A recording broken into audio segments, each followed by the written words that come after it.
Miren, cuando estaba más flaco, antes de la pandemia. ¿Sí me escuchan? A ver, Sí, permítanme. profe. Ya perdí la...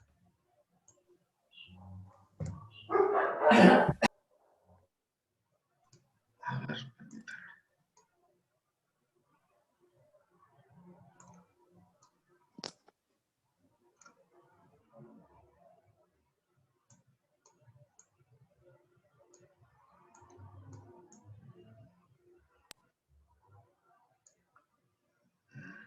¿cuántos habíamos en clase? No me acuerdo. No me di cuenta. Creo que 31. Les digo que me ponen a trabajar de más.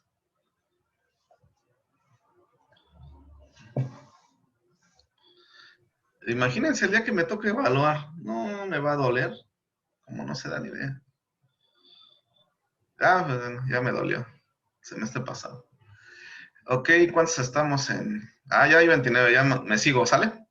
Estábamos platicando de las bandas de energía. Esta es parte de la teoría de estado sólido. A lo mejor yo no me pienso meter. Quien se meta a la cuestión de electrónica de estado sólido que le guste, pues es un buen camino. ¿Por qué?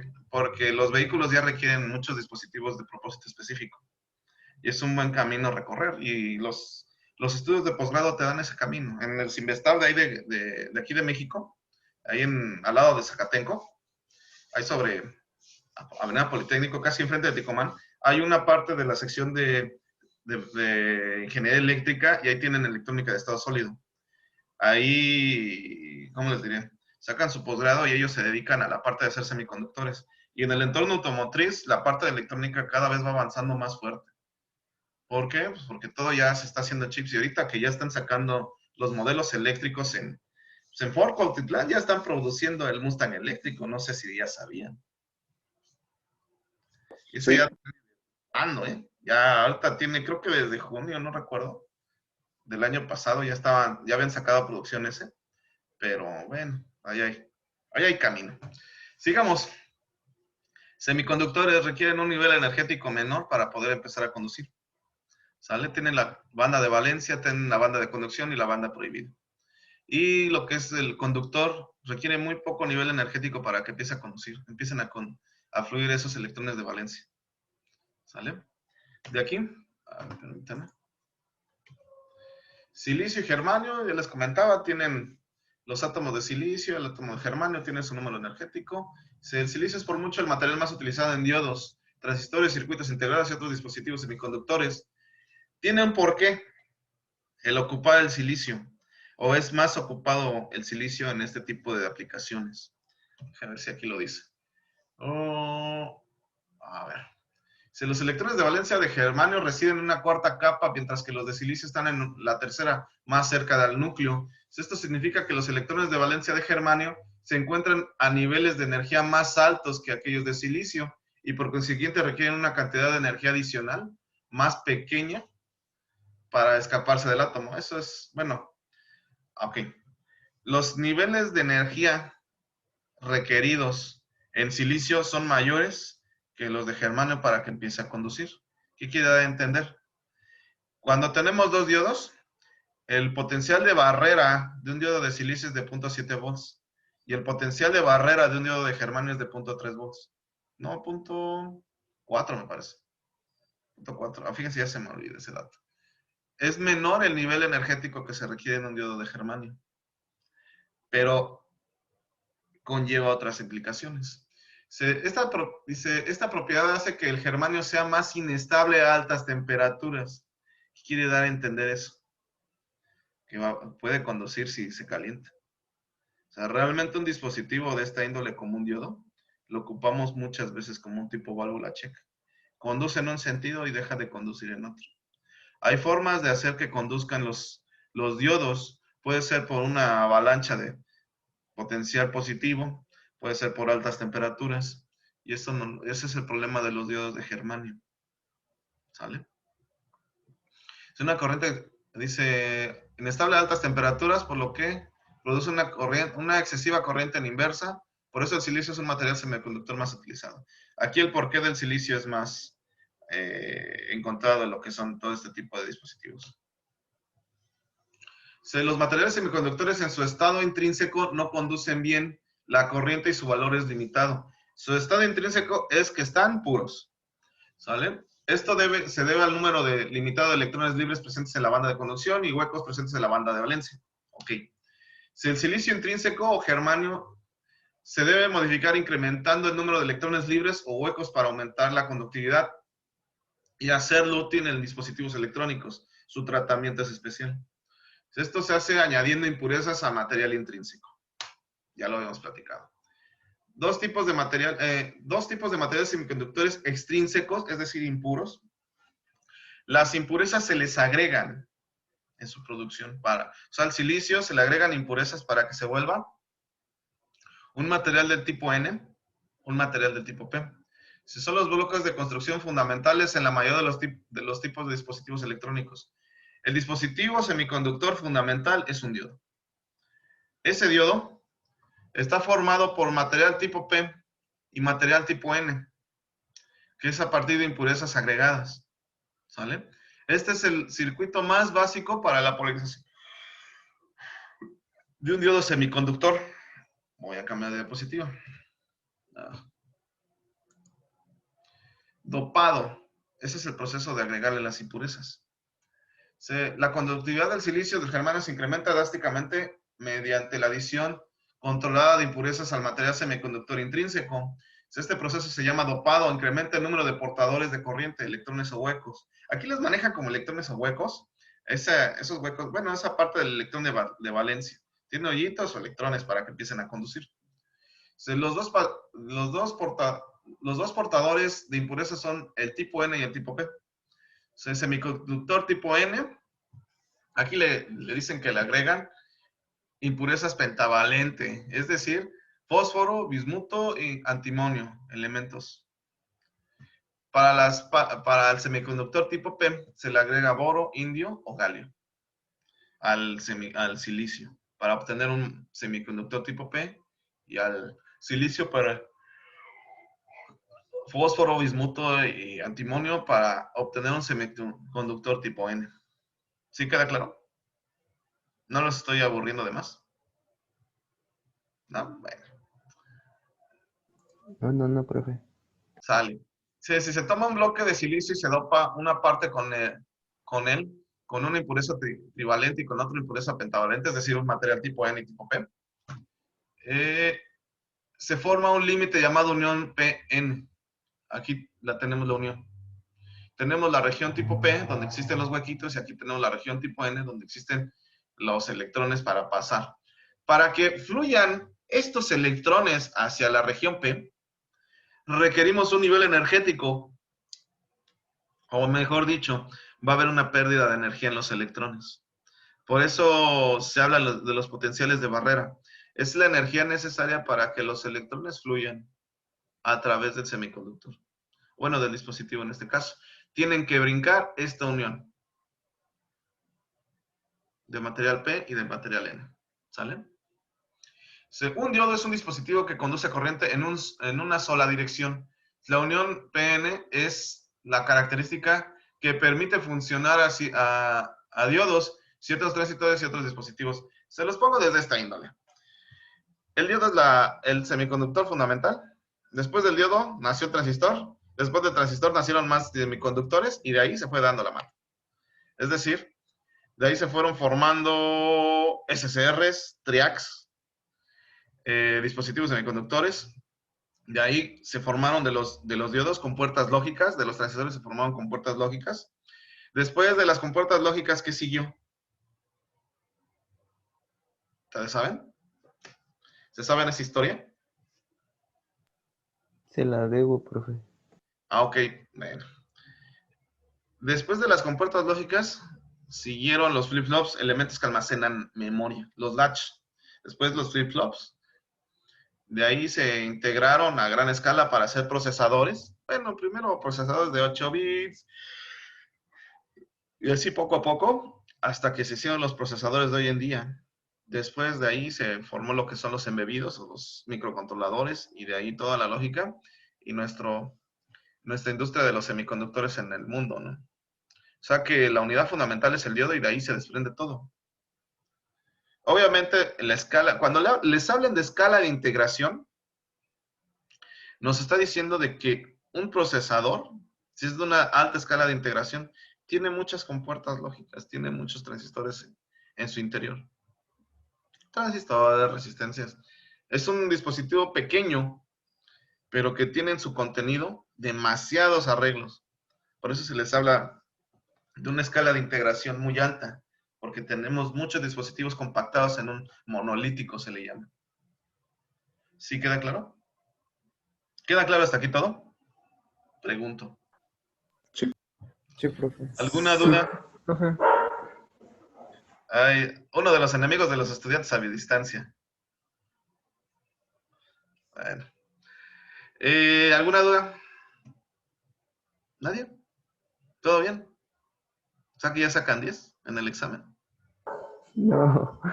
¿Cuál examen? Oh, no. Es uno que va a llegar sorpresa. Sale. Regiones de empobrecimiento. Bueno, no me meto tanto a esto. Dice, cuando se forma la unión PN, la región N pierde electrones libres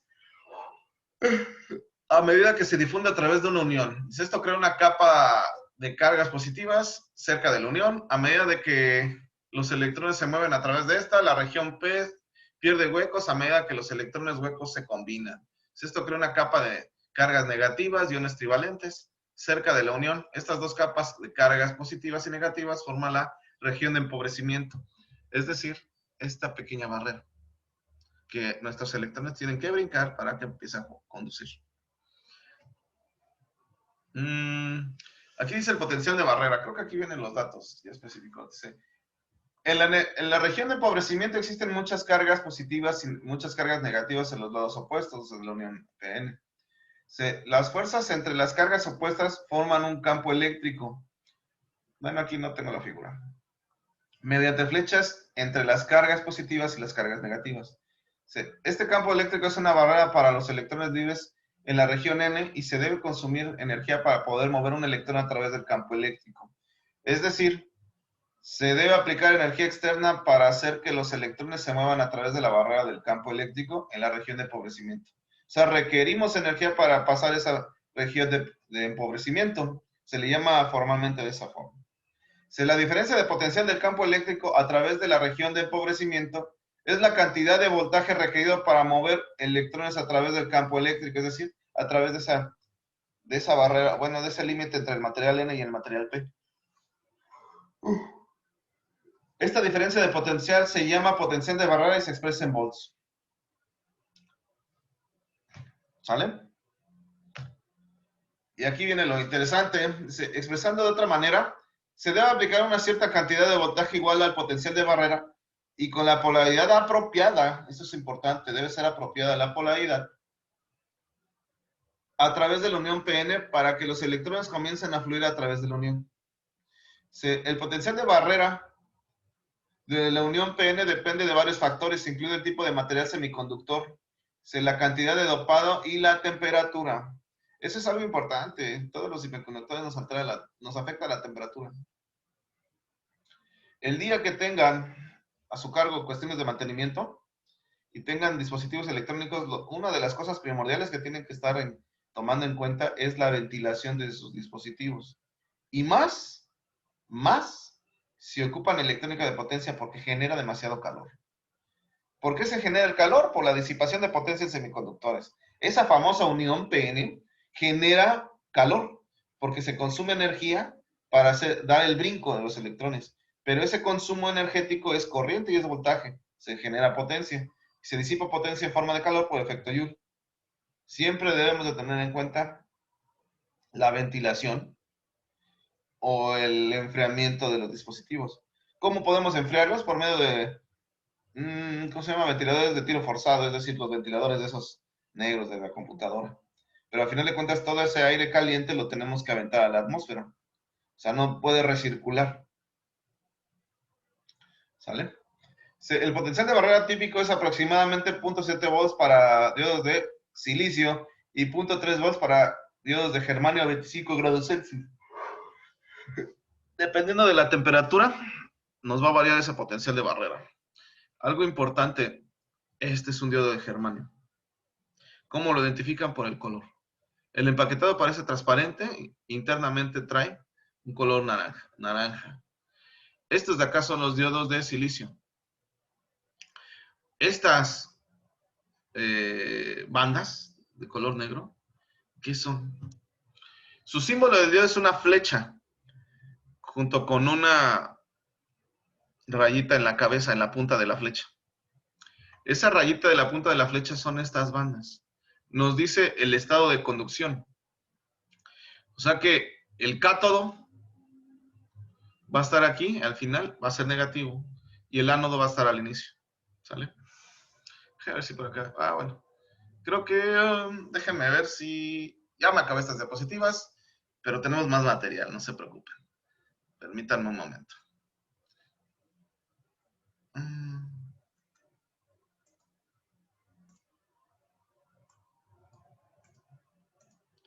Un momento. Profe, ¿me da chance de ir al baño? Sí, vaya, no, permiso, no se preocupen.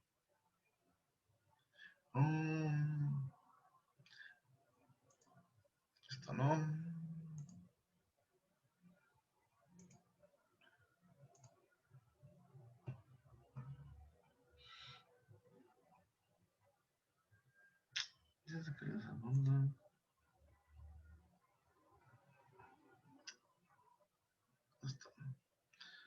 Esto no.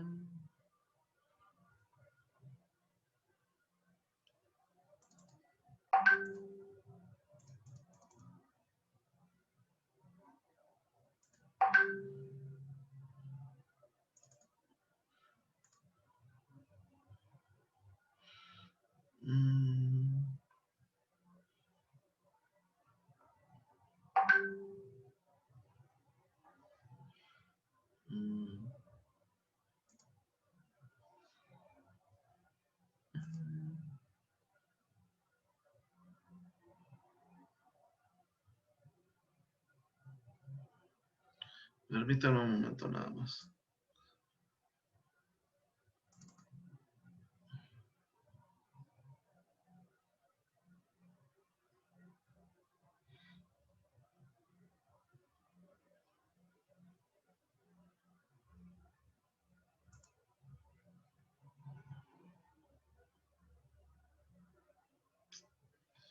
¿Dónde dejé estos libros?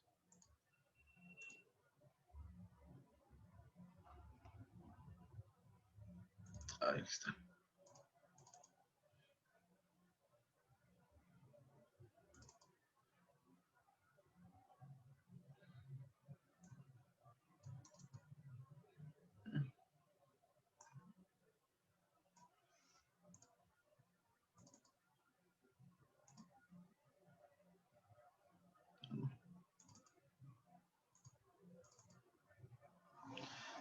A ver.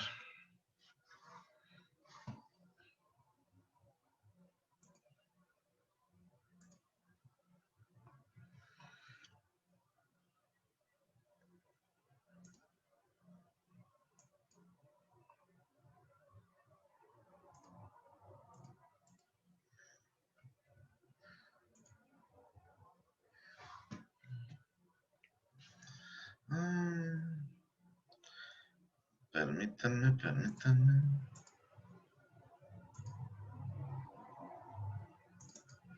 Bueno, estamos viendo, más bien no yo, sí los dos, ustedes también. Estamos viendo lo que son los libros que vamos a estar ocupando. Uno es el Dispositivos Electrónicos, la octava edición de Floyd. Otro, de Electrónica y Teoría de Circuitos es el Boylestad, es buen libro. Existe la 10ª edición del Boylestad. Ese es el que luego ocupo para ejercicios. Y existe otro que se llama Malvino, Principios de Electrónica. Por acá también tengo el Malone, les había dicho, pero ahorita no lo... El Timothy Malone. Ese nos sirve también. Profe, Mándame. ¿me puede pasar el libro de donde saca los ejercicios para el examen? Sí, con todo gusto. Es más, denme chance, la verdad no me he sentado a hacer el Classroom. No se preocupe, profe, no, con calma. Denme chance y ya que me siente a trabajar esto, con todo gusto se los hago llegar. Les tengo que subir el material, o sea, al final del día. Obviamente saben bien que esto se supone que no tenemos que haberlos comprado, no bajado de internet, pero ustedes me entienden. Una vez un profe me dijo que, por ejemplo, ya cuando ustedes ya ganen buen varo, luego los libros que descargaron alguna vez, cómprenlos. O sea, ya cuando ya ganen el dinero. Sí. O sea, no están tan caros y pues se supone que se supone que tendría que ser gratuito. O sea, yo me iría a la biblioteca y lo buscaría, pero por ejemplo, pues las condiciones, o sea, pues No, creo que a entiendo. las empresas no les importa mucho. Ya vienen los libros electrónicos. Estaba buscando ¿cómo se llama? El Malone, pero no lo encuentro en este momento para mostrárselos.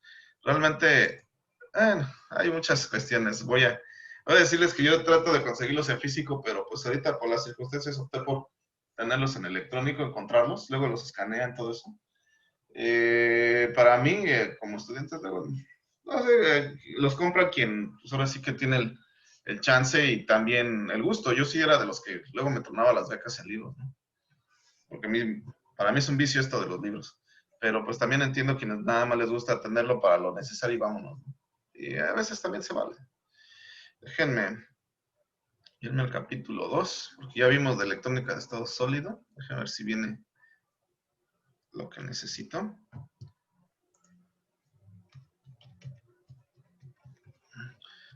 Aquí esto de electrónica de estado sólido nos manifiesta lo que estuvimos platicando.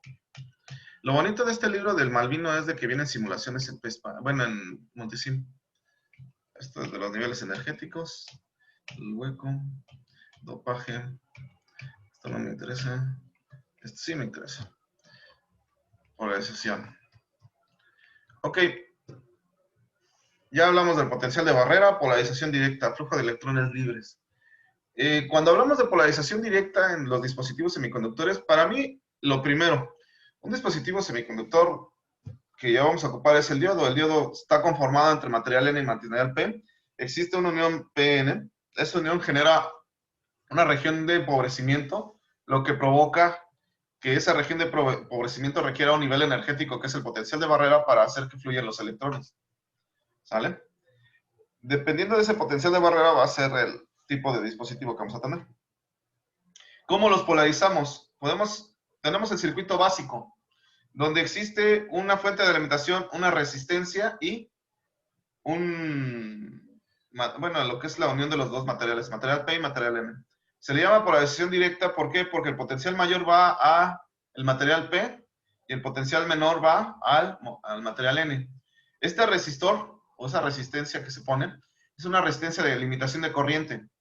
¿Por qué se le llama delimitación de corriente? Si nosotros conectáramos directamente el diodo, lo estamos poniendo en corto. Va a empezar a conducir, pero va a conducir corrientes altas, lo que ocasiona que se nos dañe. Se le pone una resistencia para que haya una restricción al flujo de corriente con la intención de que no haya una corriente excesiva. Esto es algo bien importante porque las resistencias de limitación de corriente siempre se ocupan en la electrónica para muchas aplicaciones. Como se le llama polarización directa, aquí algo importante es de que empieza a fluir la corriente. Acuérdense el sentido convencional de la corriente eléctrica, cuando ustedes lo checan. De positivo a negativo. De positivo a negativo. Vamos a trabajar el sentido convencional. El real sería de negativo, pasa acá, brinca y va a positivo. El convencional va de positivo a negativo. Lo que nos está ocasionando, déjenme, es de que haya ese pequeño flujo de corriente de esta forma. Va a haber esa corriente de positivo a negativo, va a regresar de esta manera. ¿Vale? Aquí el dispositivo se va a comportar idealmente, como un interruptor cerrado. La parte real ahorita la vamos a ver hasta allá abajo. ¿Sale? Va a haber un flujo de electrones en este caso. ¿Queda claro esto? Profe, nomás para, o sea, bueno, si el diodo lo ponemos al revés, se Vamos, bloquea el circuito. vamos para allá. Ah, ok, ok. O sea, aquí, bueno, yo ahorita ya estoy agarrando el libro porque pensé que tenía material de esto y no lo encuentro en este momento. Me voy al libro y sobre esto vamos a trabajar. Aquí es una polarización directa de un dispositivo, todavía no lo hemos llamado diodo, pero bueno, es un dispositivo. Todavía no se lo llama el libro. Después, cuando hacemos la conexión inversa, donde nosotros ponemos el potencial menor en el material P y el potencial mayor en el material N, no permite el flujo de electrones. Se le llama polarización inversa. Son las polarizaciones más básicas de los dispositivos, en este caso de los diodos. ¿Sale? Aquí no va a haber un flujo de corriente. Se va a comportar como un interruptor abierto. ¿Vale? Lo que me interesa aquí es ver, aquí están viendo desde el punto de vista de la electrónica de estado sólido, pero realmente, déjenme ver si ya viene por acá. Bueno, aquí viene la parte de su comportamiento. Aquí va a haber un flujo de corriente, aquí no lo va a haber por esta zona, en la polarización inversa. O bueno, realmente en la parte real va a ser una corriente muy pequeña en comparación de la que puede fluir aquí. ¿Sale? Esto es lo que nos viene diciendo este libro. Oh, pero a mí me gusta más, permítanme. Ya. Barra de energía, quiero entrar a la parte ya de diodos. El diodo. De esto pues, realmente no me meto. Diodo, polarización en inversa, corriente transitoria, ok. Permítanme. Aquí tenemos lo que es la formulación del diodo. Bueno, es lo mismo.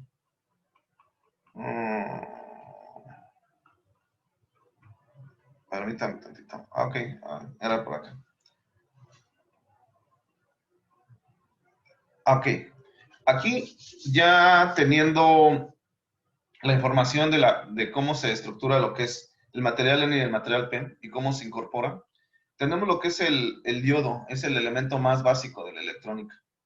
El diodo se tiene un ánodo donde está, o sea, terminal se le llama ánodo donde está la terminal P. Y donde está la terminal N se le llama cátodo. Aquí tenemos un ejemplo de su polarización directa. En el ánodo vamos a poner el potencial mayor. Obviamente va a existir la resistencia limitadora de corriente. Puede ser en este punto, puede ser en este punto. Aquí no hay problema del orden de donde se conecta. Pero al momento de nosotros alimentar el circuito, vamos a tener un potencial mayor en lo que es el diodo y un potencial menor en el ánodo y un potencial menor en el ánodo. Su símbolo inicial es una flecha, junto con la cabeza de flecha. Aquí pueden haber diferentes tipos de empaquetados de los diodos semiconductores.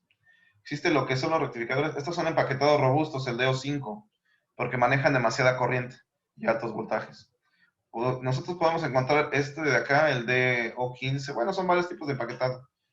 Donde, ¿se acuerdan hace rato de las imágenes de las diapositivas? Van a ser diodos de silicio, color negro, y aquí va a estar una raya plateada. Esa raya plateada, ¿quién es? Nos está identificando quién es el cátodo. ¿Vale? ¿Qué es lo que va a pasar con el diodo? Tiene un comportamiento ideal. Se comporta polarizado directamente, se comporta como interruptor cerrado. Polarizado inversamente se comporta como interruptor abierto. Es decir, va a dejar o no va a dejar conducir la corriente eléctrica. Este es el circuito fundamental. Estos son los diferentes empaquetados. A ver, algo que quiero que quede bien claro. Una cosa es el dispositivo y otra cosa es su empaquetado. Es muy diferente un dispositivo a un empaquetado. Los empaquetados es una forma estándar de cómo presentar un dispositivo. ¿Por qué? Porque los fabricantes de semiconductores se pudieron poner de acuerdo en decir, bueno, existe este tipo de empaquetados. Que yo ocupe un diodo para trabajarlo con un empaquetado TO220, puede que nada más tenga 2 pines o puede que tenga 3. Pero también existen los reguladores que ocupan este empaquetado. Existen los triacs que ocupan este empaquetado. ¿Sale? ¿Sí me doy a entender o no me doy a entender? Más o menos, profe. Por ejemplo, yo había visto disipadores de calor, pero son distintos dependiendo del empaquetado. Ah, bueno, esa es otra índole. Pero aquí en los diodos existen, les digo porque va a ser una tarea, ahorita que tenga claro ya se las voy a dejar. Aquí en los diodos podemos encontrarlo de diferentes presentaciones, dependiendo de la robustez del dispositivo. ¿Qué quiero entender con una robustez? ¿Qué tan bien está conformado para soportar altas corrientes, altos voltajes, características en específico? Aquí algo importante, esto es lo fundamental. Material tipo P, tipo N, región de empobrecimiento, potencial de barrera, van a ser diodos de silicio y los tipos de empaquetado que existen para los dispositivos. Su circuito fundamental, polarizado en directo, con polarización directa. ¿Queda claro? Sí. Sí, profe. Algo importante, su curva de operación. Tenemos el voltaje del diodo y la corriente que atraviesa el diodo. Si nosotros lo vemos desde este punto, ¿quién es la corriente del diodo? Es la corriente que va a fluir de un punto a otro. ¿Sale? ¿Quién es su voltaje? Este es, déjame le pongo aquí el nombre.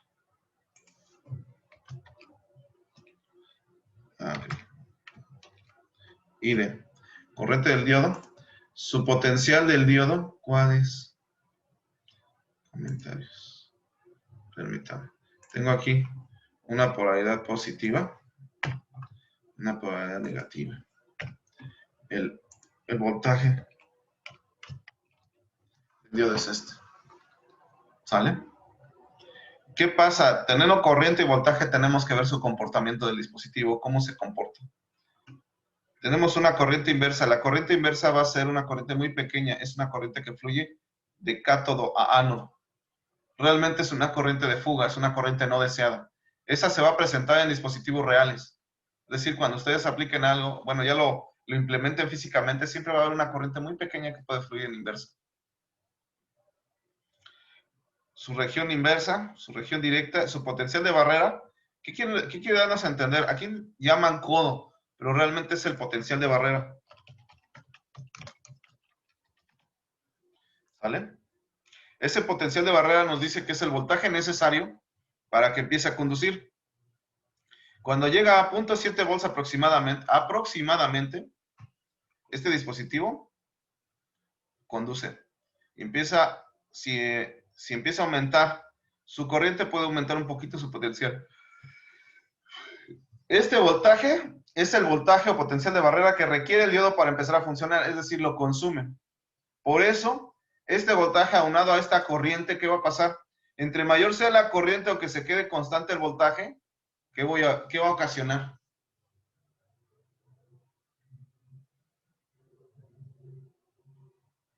¿Qué ocasiona, señor Carrasco?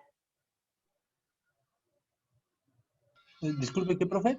¿Qué ocasiona que fluya mayor corriente con un voltaje constante en el diodo?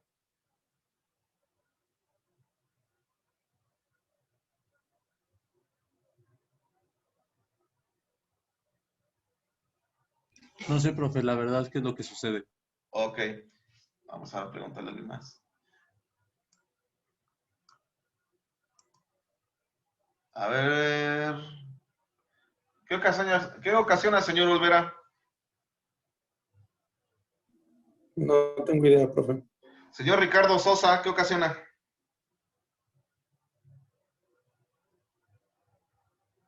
No vino.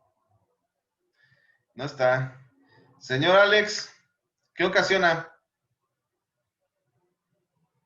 Sus cámaras, por favor. Ricardo Sosa, Alex, Eloisa. Oye, profe, pero es que estoy en dos dispositivos. Estoy en mi celular y mi compu. Y el de Ah, Alex es el que está sin cámara. Vale, Pero estoy yo. Martín Hernández, su cámara, por favor. Y en cuanto a la pregunta, no sé, profesor. No sé la respuesta. Ok. Corriente por voltaje. ¿A qué es igual? Resistencia, ¿no? A potencia. Al momento de tener una potencia en el diodo, está consumiendo energía por efecto Joule, calor.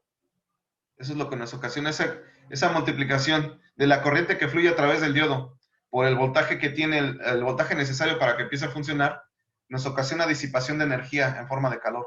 Es potencia, voltaje por corriente es igual a potencia.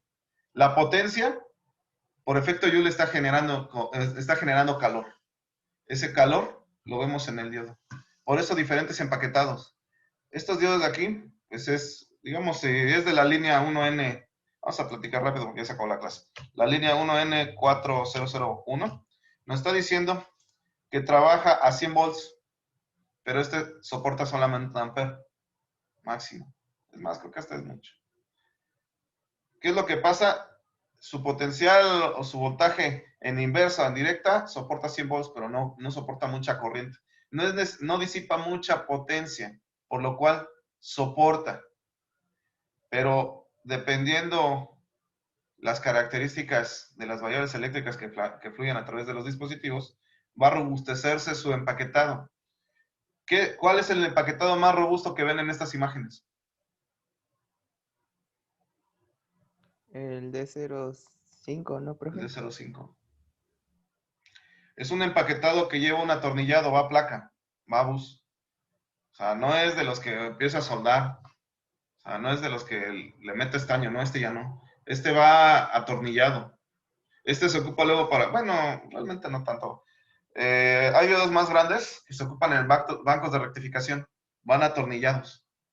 Con la intención de que no haya problema por las cuestiones de temperatura. Obviamente llevan un par de apriete, llevan un disipador de calor, llevan un punto común. Pero bueno, eso es parte de lo que tenemos que ir platicando. ¿Dudas? ¿No? ¿Ticuna? ¿Todo Yo bien? creo que más adelante, profe.